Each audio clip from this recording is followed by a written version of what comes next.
میرے نبی پاک صلی اللہ علیہ وسلم نے 3 باتیں بیان کی اور بڑے میٹھے، بڑے ٹھنڈے، بڑے خوبصورت. اس خدا را جنہوں نے بچیوں کے رشتے کرنے، منت کر رہا ہوں انہوں نے بچوں کے رشتے کرنے، خدا را ان کی بنیاد صحیح رکھنا.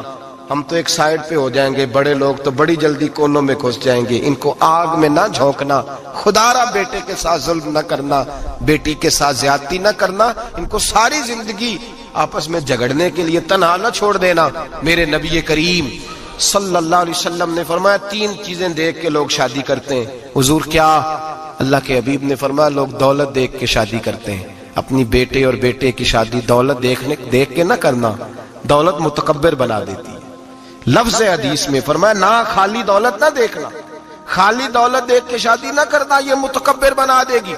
اور جو بیوی دولت لے کے آئے گی، جب وہ خامد کو عزت نہیں دے رہی تو خامد کی ماں کا تو دوسرا حصہ ہے، خامد کے باپ کا تو تیسرا درجہ ہے، اس کے بہن بھائیوں کا تو چوتھا درجہ ہے. تو بھائی جو خامد کو ہی سمجھتی ہے کہ یہ تو میری دولت کے پیچھے آیا ہے تو کسی اور کو کس نظر سے وہ دیکھے گی؟ میرے نبی کریم علیہ السلام نے فرمایا لوگ چہرے کی ظاہری خوبصورتی دیکھ کے شادی کرتے ہیں، ظاہری خوبصورتی دیکھ کے، خالی حسن دیکھ کے شادی نہ کرنا، یہ تو سرکش بنا دیتا ہے.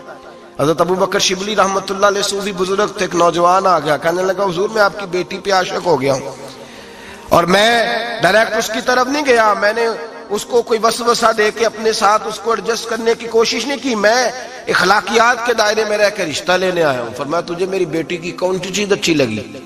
نوجوان کہنے لگا خوبصورت بڑی ہے. آپ نے فرمایا ٹھیک ہے تو 1 مہینے کے بعد آنا، میں تیرا رشتہ کر دوں گا. حضرت نے اس کو دوائی کھلائی، بچی کو دست آنے لگے، پخانے لگ گئے. 1 مہینہ سارا وہ پخانے کرتی رہی. وہ جو پخانہ کرتی تو ایک مٹکے میں گھڑے میں سنبھال دیتے. 1 مہینے کے بعد وہ نوجوان آیا، اس نے دیکھا کہ اس کی آنکھوں کے نیچے سیاہیاں پڑ گئی ہیں، رنگ بدل گیا ہے، کمزور ہو گئی، یہ ہاتھ کانپتے ہیں، ہڈیوں کا گٹھا بن کے لگی ہوئی ہے. فرمایا آجا میں تیار ہوں. پردہ ہٹایا کہ جی میری بیٹی ہے شادی. کہنے لگا میں نے تو نہیں اس سے شادی کرنی. کہ تو کہتا تھا عشق ہو گیا ہے، پیار ہو گیا ہے. تو اس نے کہا صاحب میں تو اس کی خوبصورتی سے پیار کرتا تھا. تو آپ نے فرمایا اگر شادی کے بعد میری بیٹی بیمار ہو جاتی، اگر نکاح کے بعد اس کے حالات بگڑ جاتے تو کیا کرتا؟ آپ نے فرمایا ادھر آ میں تجھے بتاؤں تجھے پیار کس چیز کے ساتھ تھا. اس کا بازو پکڑا اور گند والے مٹکے پہ لے گئے. فرمایا تو اس گند سے پیار کرتا، یہ ہے تیری محبت. میرے نبی پاک صلی اللہ علیہ وسلم نے گھر ٹوٹنے سے بچانے کا نسخہ پہلے یہ بتایا. فرمایا خالی دولت دیکھ کے شادی نہ کرنا، دولت متکبر بنا دے گی. اور خالی حسن دیکھ کے شادی نہ کرنا، حسن آدمی کو سرکش بنا دیتا ہے. حضور کیا دیکھیں؟ فرمایا دین دیکھ کے شادی کرنا، اللہ تمہارے لیے برکت پیدا فرما دے گا. دین دیکھ کے نکاح کرو، دین دیکھ کے نکاح کرو. محبوبہ یہ دین والا لفظ کس کے لیے ہے؟ فرمایا ادھر آؤ، کائنات میں اگر اللہ نے سب سے شان والی بیٹی دی ہے تو مجھے دی ہے، اور میں اس علی کو دے رہا ہوں جس کا مکان بھی کوئی نہیں، کاروبار بھی کوئی نہیں، جس علی کا بظاہر کوئی بینک بیلنس نہیں، کوئی مربع نہیں، کوئی شے نہیں. حضور علی کے پاس کیا ہے؟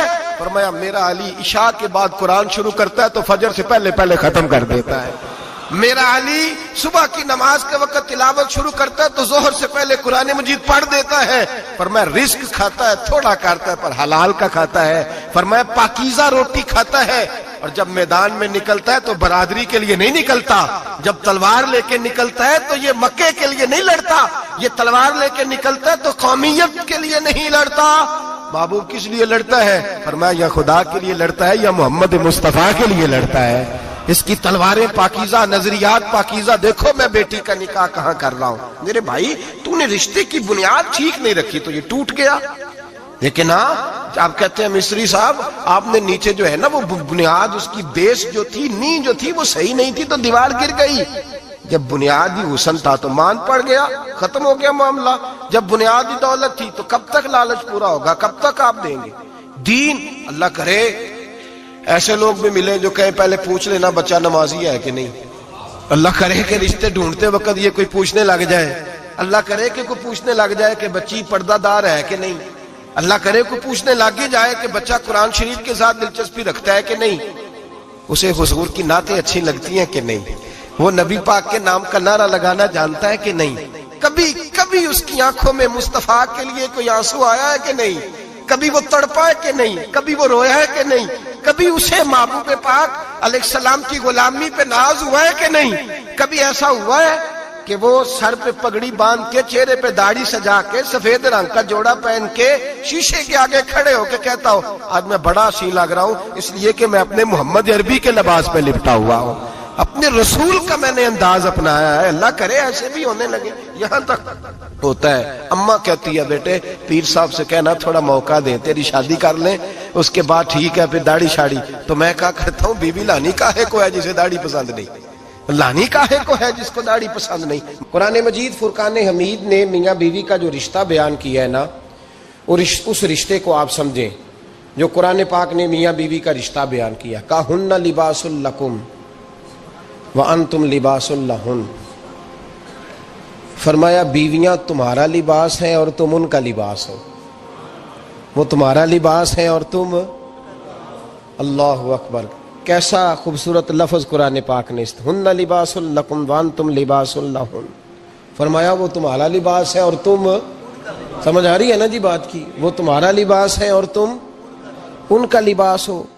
تین خوبیاں تو ہر لباس میں ہوتی ہیں, تین چیزوں کے لیے لباس پہنا جاتا ہے.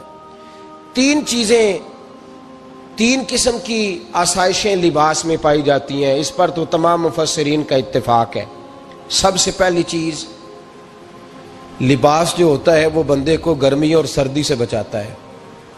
سخت سردی میں لباس لے لیں تو بندہ سردی سے بچ جاتا ہے.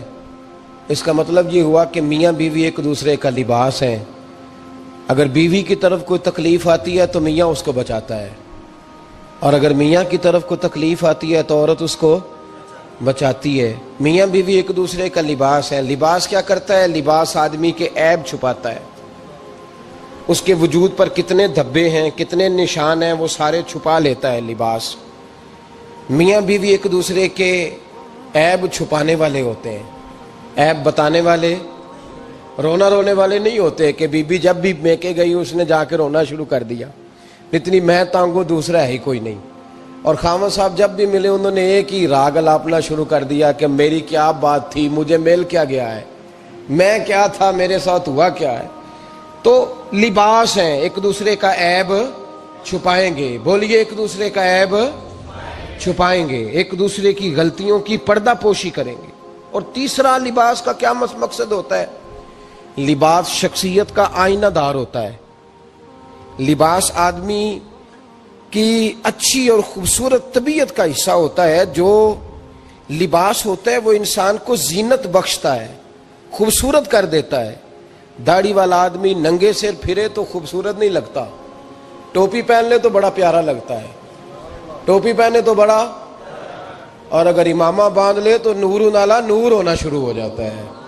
اللہ کرے آپ خوش ہو جائیں, آمین تو کہہ دیں. اور اللہ کرے فجر کی نماز آپ امامہ باندھ کے پڑھ لیں, آمین تو کہیں. چلو کونی جنہ دی داڑھی نہیں انہوں نے رکھنی چاہیے دیئے, جنہ دی نہیں ہونا نو موضوع نہیں تھا, پر ہماری بھی مجبوری ہے, داڑھی آ ہی جاتی ہے, ہر موضوع میں شامل ہو جاتی, رکھنی چاہیے. سب یاد رکھیں لباس آدمی کو زینت دیتا ہے. قرآن مجید کے لفظوں پہ غور کرو.